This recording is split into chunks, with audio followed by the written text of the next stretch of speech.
Poniedziałek rano zaczynamy nowego vloga, a zaczynamy go w nie byle jakim miejscu, bo na First Beach w miejscowości La Push nad Pacyfikiem. Jest pięknie, trochę zadymione, ale zdążyłem już do tego przywyknąć, więc nie będę na to zwracał uwagi. Pogoda coraz lepsza. Rano było piekielnie zimno, w nocy się wymarzłem, nakładałem kolejne warstwy. Ale teraz słońce świeci, coraz przyjemniej, więc droga powinna być całkiem przyjemna.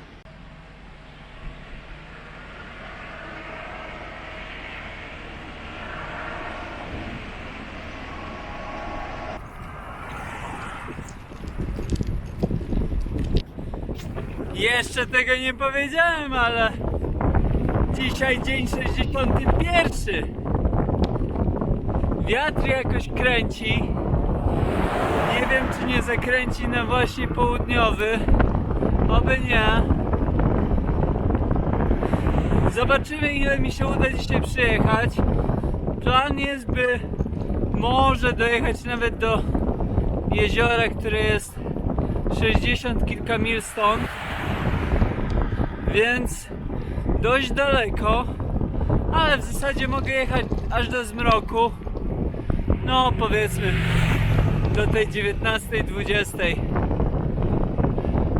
Cały dzień na drodze stanowej 101. Niestety.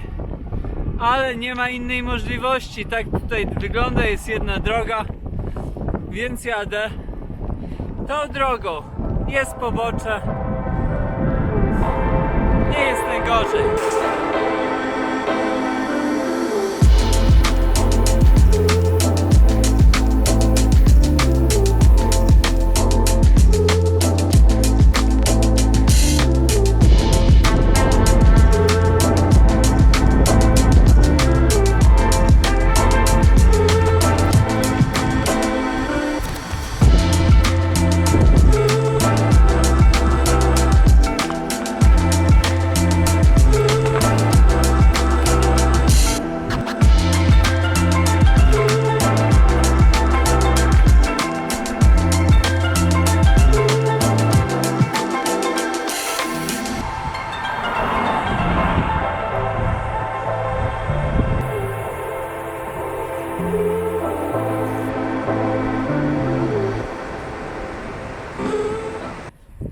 Wszystko fajnie dzisiaj.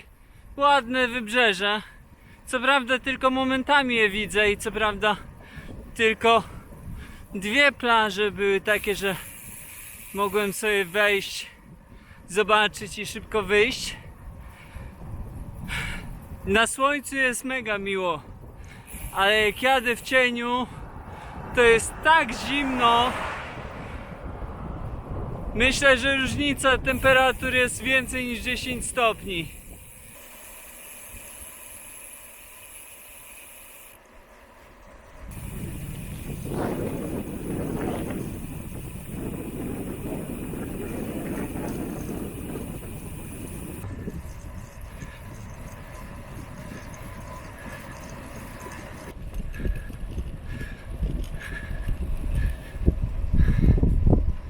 Wjechałem do Olympic National Forest przy Quinault, przy Quinault Lake, ale są tu dowalone świerki. A jadę zobaczyć największy świerk na świecie. To dopiero będzie gratka.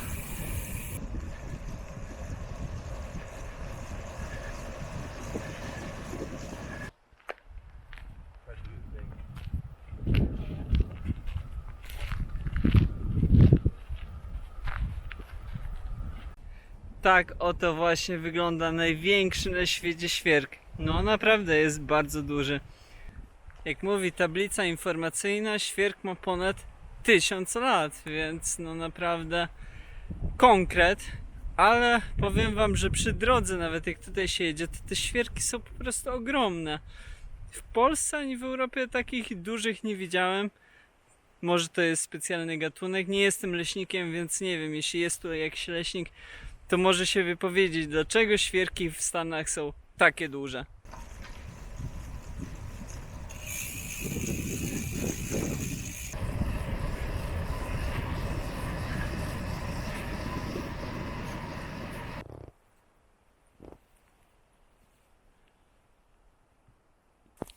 Jako że dzisiaj może być moja ostatnia noc na kempingu, to stwierdziłem, że dzisiaj pojedziemy po hardkorze i zrobię sobie prawdziwie dziki kemping.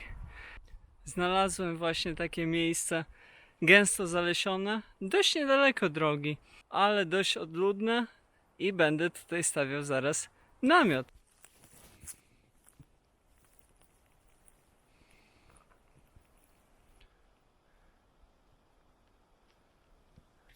Jak widzicie, miejsce jest naprawdę zacne. Wokół wielkie dęby, widok na jezioro, co prawda przez drzewa, ale prześwituje. Ja rozłożyłem już namiot. Dzisiaj wyszło ponad 130 km, ale dzięki temu jutro do Aberdeen będę miał dużo mniej, więc jutro będzie chillowy dzień, a dzisiaj śpię w takich pięknych warunkach. Będę brał się za mycie i za kolację, a my widzimy się jutro. Do zobaczenia.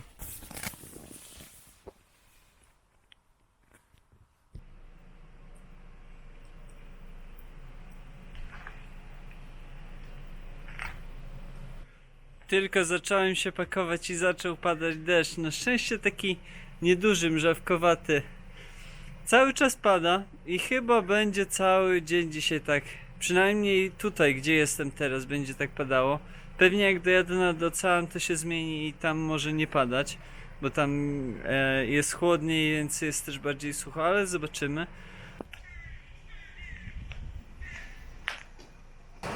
A dzisiaj śniadanie przy sklepie spożywczym, bardziej na słodko. Zobaczcie, co dzisiaj mam. Kupiłem sobie English Muffins i posmarowałem masłem orzechowym, a na wierzch dżemik, tutaj miód, oczywiście kawka.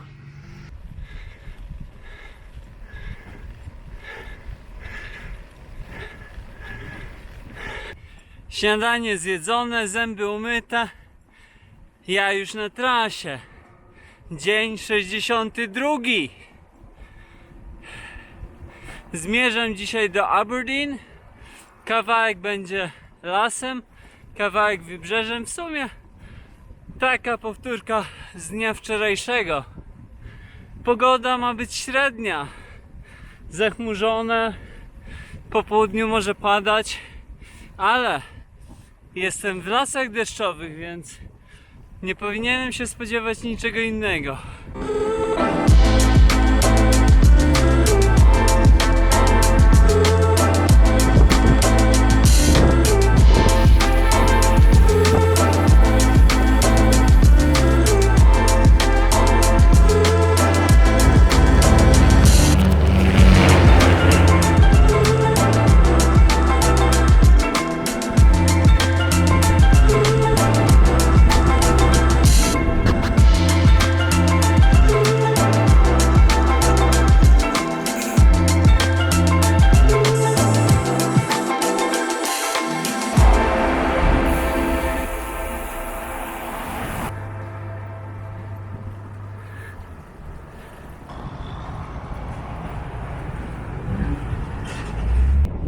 Do tej pory, będąc w Stanach, jakoś jedzeniowo nie eksperymentowałem za bardzo, więc no pora przyszła, żeby te wszystkie miejsca, które powinienem zaliczać. Pierwszym z nich jest restauracja Little Caesars.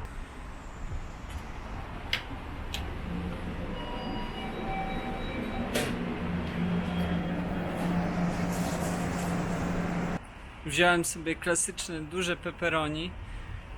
Nie wiem, czy nie za duże, ale zobaczymy. Dostałem pizzę, zobaczcie, jak wygląda.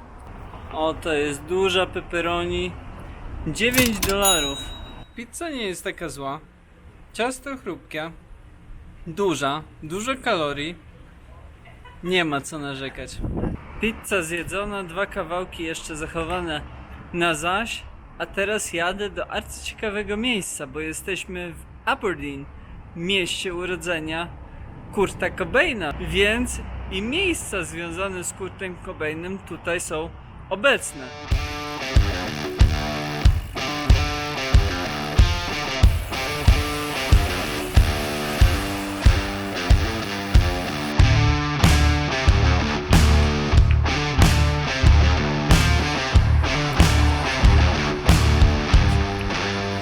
Hello.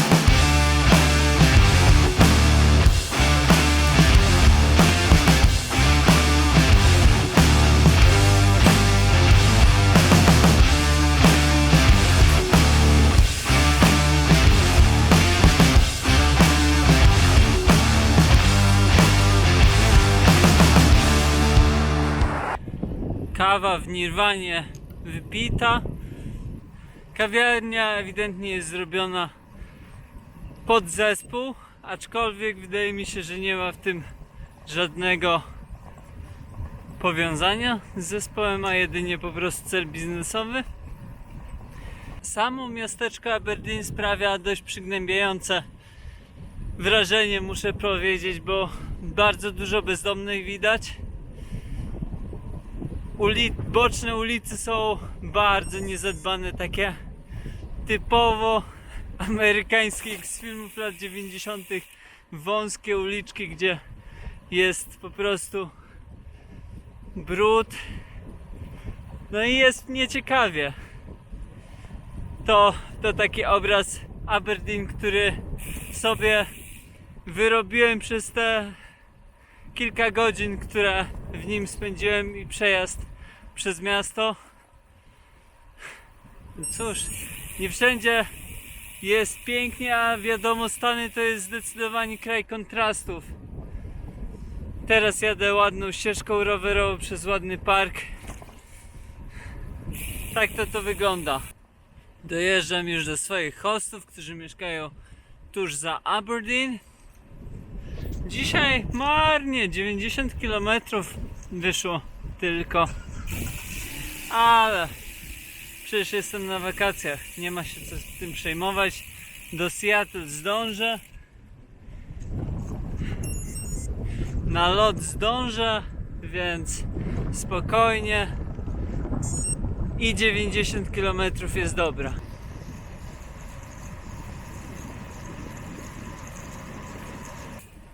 Opuszczam Aberdeen, miasto Kurta Cobaina, i zaczynam dzień 63 wyprawy. Dzisiaj zmierzam do miejscowości Belfair. 120 km. Moja gospodyni powiedziała mi, że prawdopodobnie nie za wiele się wydarzy przez te 120 km. Może brzydko nie będzie, ale też szczególnie pięknie również. Więc szykuje się 120 km jazdy, niemąconej zbytnimi atrakcjami. A jak wyjdzie, zobaczymy.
Muszę przyznać, że dzisiaj się całkiem przyjemnie jedzie.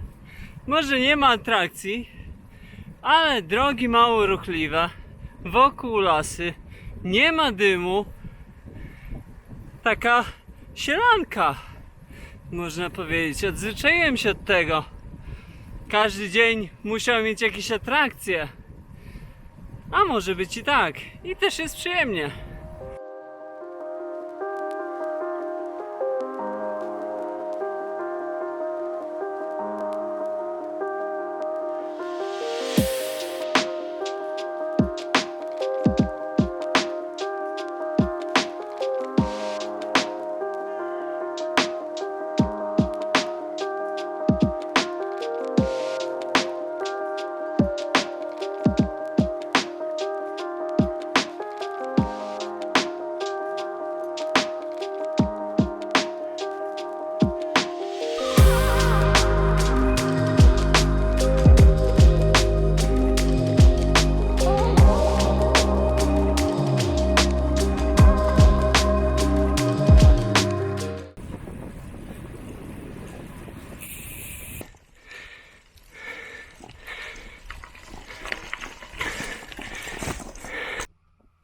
Jak widzicie, jestem już u swoich dzisiejszych gospodarzy. Najedzony, czysty. Zrobione dzisiaj było 120 km, także nie tak mało. A jutro Seattle. Jutro dotrę z rana na prom i przeprawię się z Bremerton do Seattle. A tymczasem do zobaczenia jutro.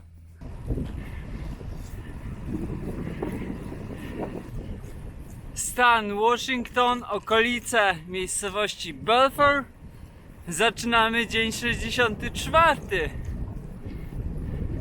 Już jestem w sumie niedaleko przeprawy promowej do Seattle, a to oznacza jedno: koniec wyprawy zbliża się wielkimi krokami. Możliwe, że jest to ostatni dzień jazdy, taki kwalifikowany. W sumie całkiem ładnie by wyszło, gdyby tak zakończyć dni jazdy w liczbie 64. Taka okrągła liczba. Hehe, humor informatyków.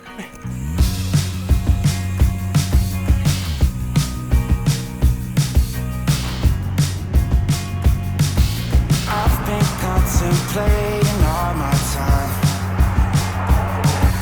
My thoughts make me tired, just running through my mind. Wonder if there's peace that I could find, instead of always being on the grind. I need a new purpose, I'm looking for so much more.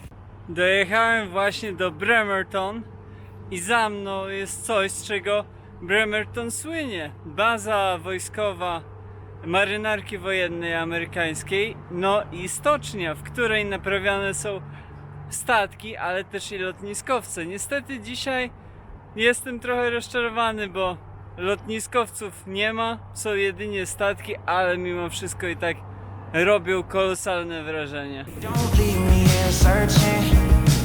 You're just what I'm longing for. When times are getting crazy and everything seems hazy, is there some place for safety I can go? Run away into your escape. Run away, you're never too far to run. Run away into your escape. Run away.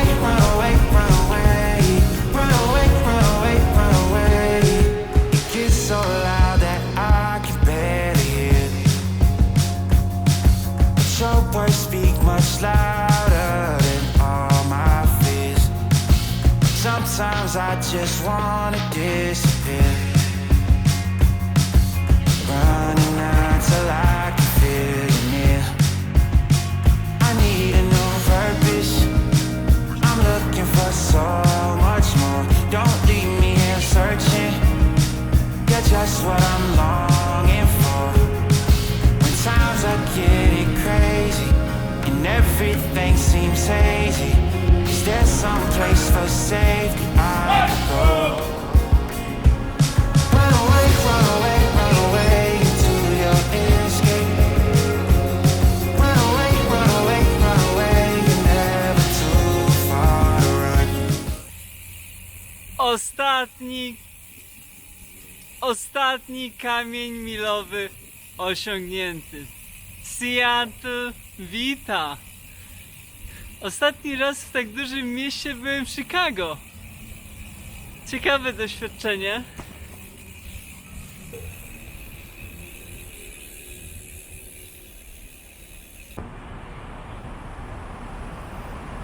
To zdecydowanie nie jest łatwe miasto dla rowerzystów. Jakie tu są podjazdy, takie schodki cały czas do góry. Myślałem, że to tylko w San Francisco tak jest. No a tutaj też. Południe minęło, więc pora coś zjeść. A w Seattle jest polski sklep, który serwuje niesamowicie wyglądające kanapki. Postanowiłem, że muszę to sprawdzić. Good choice. And just for so these are our sizes. And then if we do this, I can always do like right on the Dzień side dobry. as well, right? Yeah. Yeah, I like to. Yeah, especially with like I really like her broth, and I just like that. So it kind of. Powiem wam, że po tych Bud Lightach stary, dobry żywiec jest naprawdę dobry. Nigdy nie spodziewałem się, że coś takiego powiem. Tak wygląda kanapka George Special. Bardzo różne rodzaje mięsa. I co, będziemy testować. Jakie te pierniki są dobre. W Polsce tak nie smakują. Kanapka zjedzona, pora ruszać dalej. Objadę sobie wybrzeże. Może uda się podronować. I jadę do swojego dzisiejszego gospodarza, którym jest rowerzysta, którego poznałem na wyspach San Juan.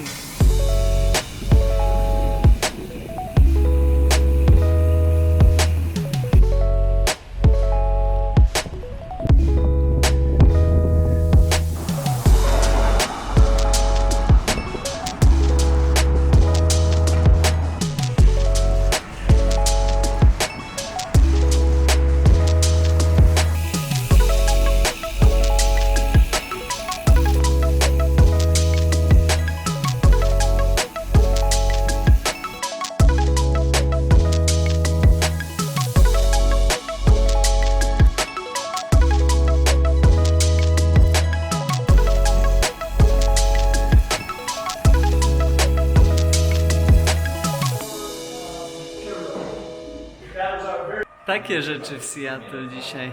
Mój hostor zabrał mnie na demo day firmy Moods. Będziemy testowali tytanowe rowery gravelowe. Dzisiaj będziemy jeździli takimi maszynami jak za mną widzicie. Ceny każdej z nich $7000. Trzeba będzie uważać na drodze.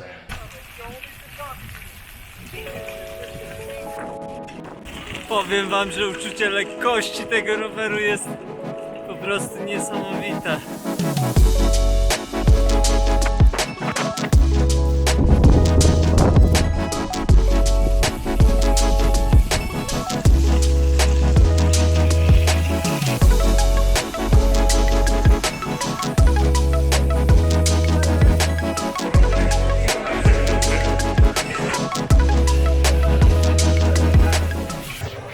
Po group ride'zie stwierdziliśmy, że jesteśmy głodni, więc poszliśmy do Katsu Burger, który jest takim połączeniem japońsko-amerykańskim.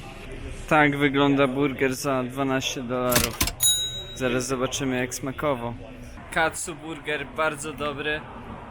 Zdecydowanie inny niż burgery takie klasyczne amerykańskie, także jak będziecie w Seattle, to polecam kuchnia fusion japońsko-amerykańska.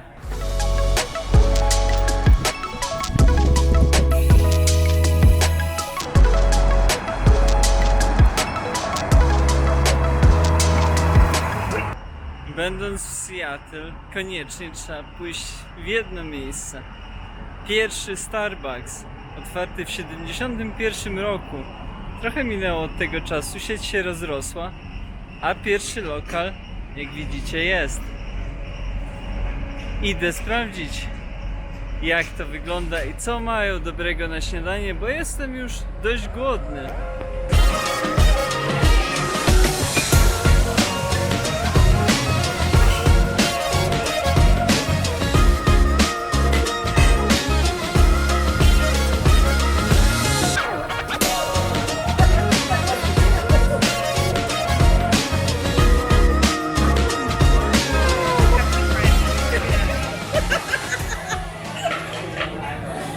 W Starbucksie tutaj w Seattle słynne jest espresso martini. Ja nie mogłem kupić, bo nie miałem ze sobą paszportu, więc te dwie urocze damy ze stanu Georgia postanowiły kupić mi to martini. Oczywiście oddałem im za to dolary i zaraz będziemy testowali Signature Espresso Martini Starbucks.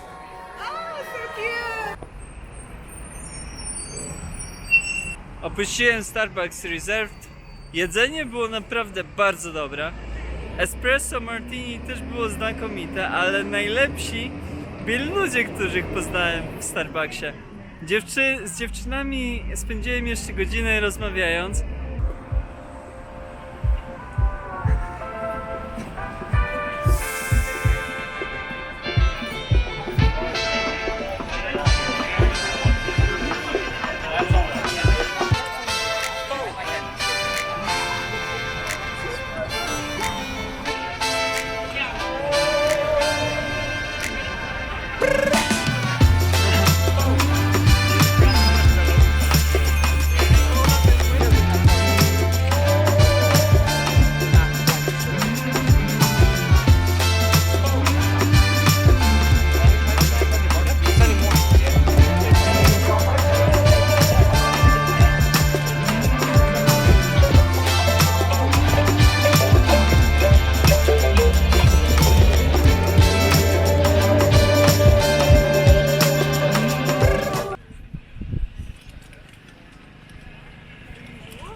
Dotarłem na jeden z lepszych punktów widokowych, jeśli chodzi o widok na downtown i Space Needle.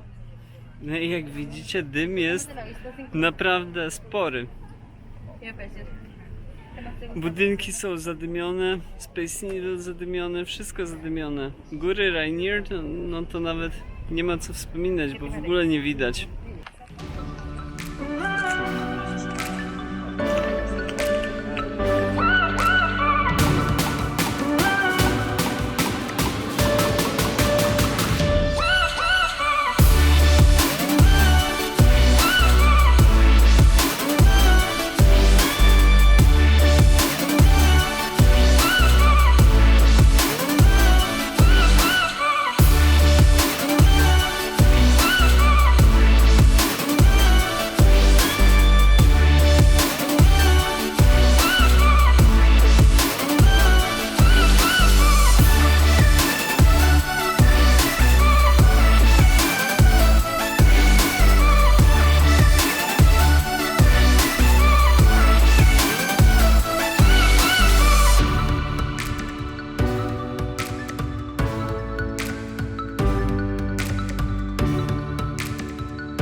Czytając, co trzeba zjeść w Seattle, trafiłem na informację, że trzeba zjeść Seattle Doga.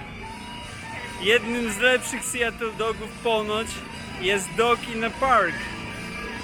Dog in the Park. Kupiłem całe $10. Zdzierstwo. Zobaczymy.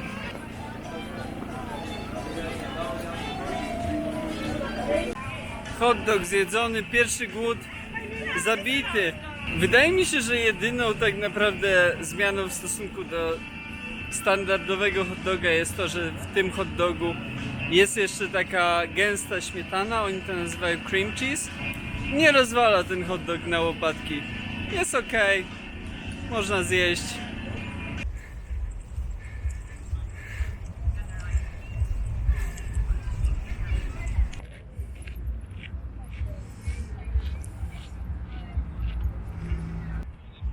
Dzisiaj, jak widzicie, jest nieśpiesznie, powoli, nie ma ciśnienia.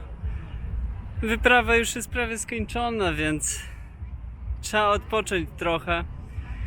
Nie chce mi się już intensywnie zwiedzać, nie chce mi się ganiać po tych wszystkich miejscach, które tutaj są. Odpoczynek to teraz rzeczywiście jest dla mnie w cenie i z tego korzystam. W takie miejsca przyjeżdżam pooglądać sobie, posiedzieć, wypić trochę piwa. Po prostu.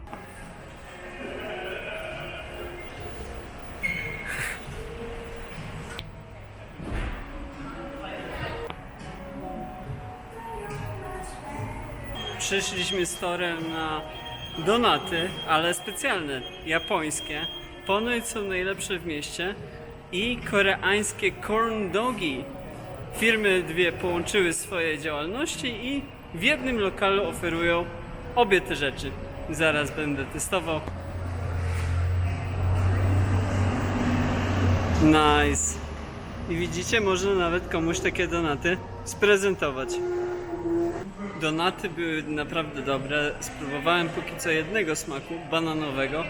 Całkiem inna tekstura niż te donaty, które do tej pory jadłem. Tanie donaty z supermarketu. Tutaj donat był dużo bardziej taki gumiasty, ale w taki bardzo przyjemny sposób. A bananowy smak rzeczywiście był bardzo dobry. Zaraz spróbujemy Korean corn doga.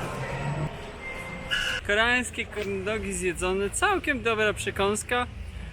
Jak będziecie w Seattle, musicie koniecznie spróbować. Całość nie była tania, bo ponad $30 kosztowały 2 corn dogi i 6 donatów, także... Ale jesteśmy w Seattle, a to były najlepsze donaty ponoć, jakie są w Seattle, także... A teraz czas na relaks, a relaks znaczy piwko.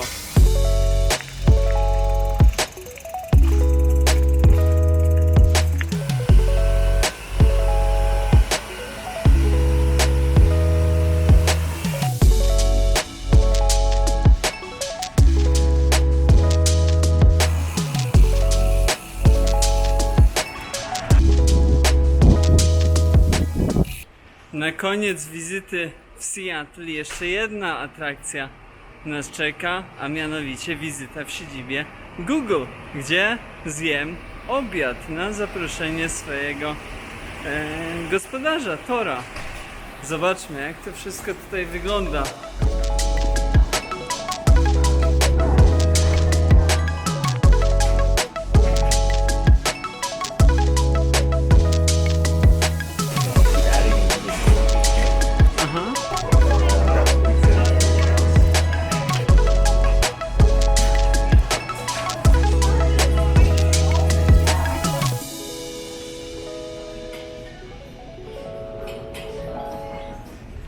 Jak widzicie, nie jest najgorzej. Jest pizzka, są krewetki, ryż, sałatki do wyboru, do koloru i ile tylko dacie rady zjeść. Także praca w Google Seattle czeka.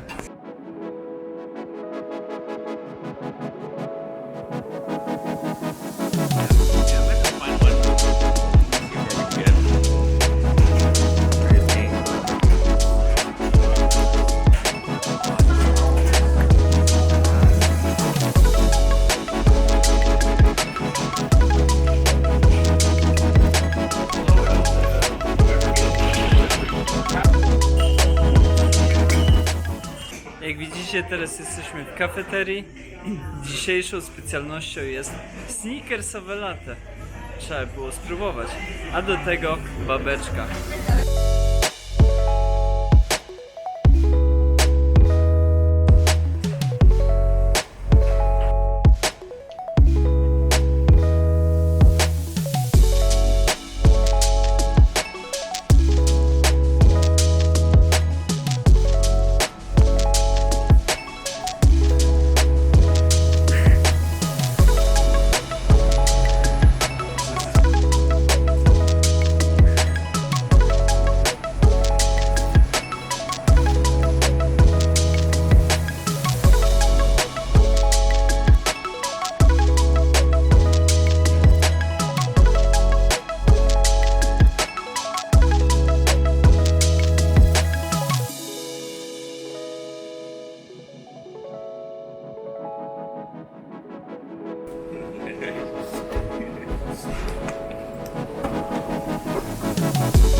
mini przygoda w Google się kończy. Najedzeni, posileni, napici. Wracamy do domu, bo trzeba zacząć pakować rower. Jutro lot, a jeszcze sporo rzeczy do zrobienia.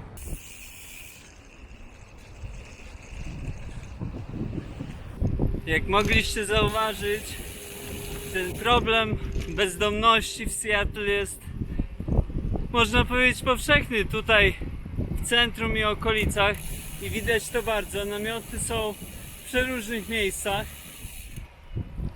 Nie wygląda to za ciekawie, a w centrum objawia się to też tym, że w zasadzie nie ma toalet, które by były dostępne od tak.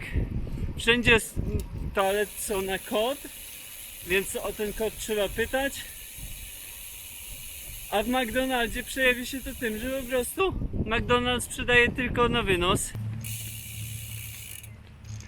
I tak niestety wygląda dzisiejsza rzeczywistość w Seattle. Na zimę oczywiście, tutaj zimy nie są aż takie złe, ale część bezdomnych przenosi się do Kalifornii pociągiem czy w inny sposób, po prostu na te kilka miesięcy zimne zmieniają miejsce zamieszkania. I tak to wygląda. Jesteśmy w klasycznym miejscu z Seattle. Dick's Drive-In. Będziemy próbowali burgerów, które ponoć są średnie, smakują średnio, ceny też mają średnią, ale są klasyką gatunku. Hello!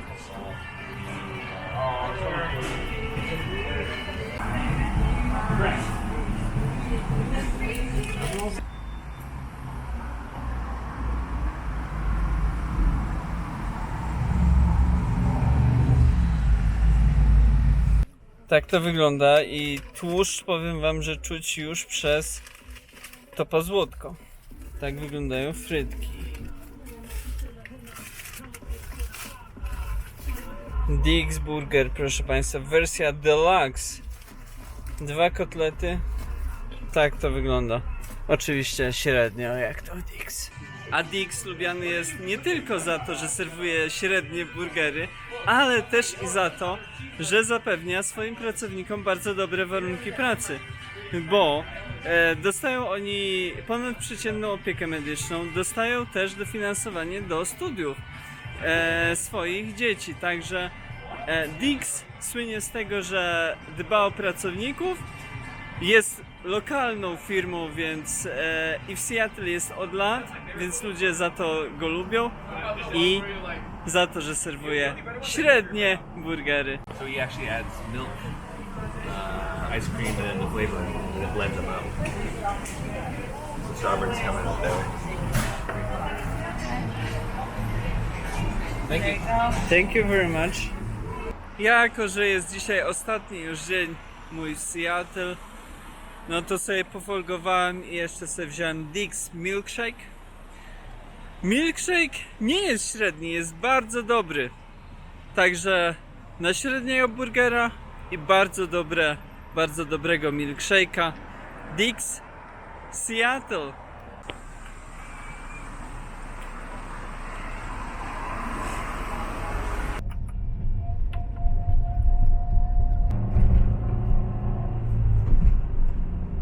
You want your hat Jestem już na lotnisku. Pożegnałem się ze swoim przyjacielem Torem. Rower też już jest oddany, także idę teraz na security check-in.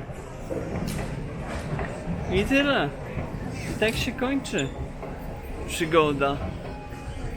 Jeszcze dużo lotu przede mną. Więc dzisiaj 2 loty. Najpierw do Nowego Jorku, potem z Nowego Jorku.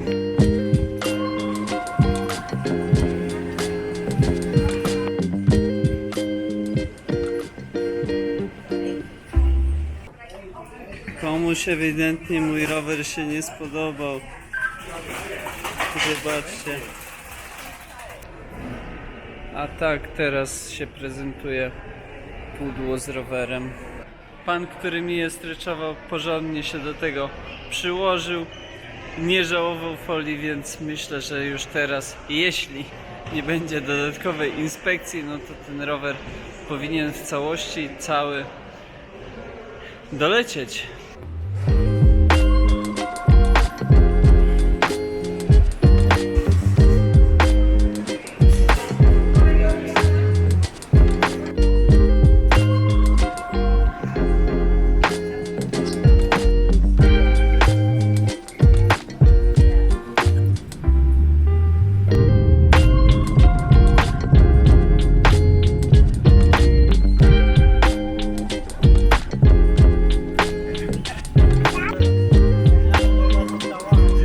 Ja.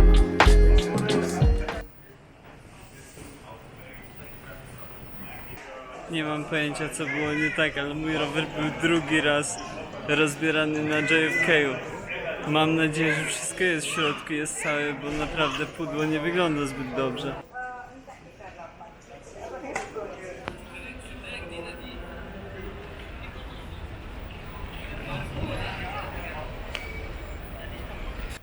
Jak widzicie, rower już połowicznie, no nawet trochę więcej niż połowicznie jest skręcony. Niestety koło jest uszkodzone, więc pierwsze co zrobię po wyjściu z lotniska, no to wizyta w serwisie, żeby to koło naprawić. Przygoda zaczęła się na lotnisku Brandenburg, Berlin, więc i na lotnisku Brandenburg, Berlin się kończy. Dziękuję Wam za towarzyszenie mi w tej cudownej wyprawie. Te ostatnie 3 miesiące były po prostu dla mnie bajką. I to, co zobaczyłem, przerosło w zupełności moje oczekiwania. Ale pora kończyć, pora się żegnać.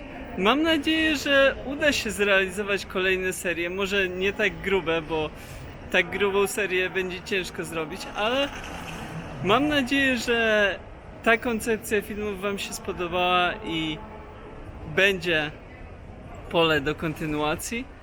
A tymczasem żegnam się z Wami. Pamiętajcie, subskrybujcie, lajkujcie i komentujcie, bo to dzięki Wam te filmy powstają w takim formacie, jakim właśnie powstają. Do zobaczenia, trzymajcie się, hej!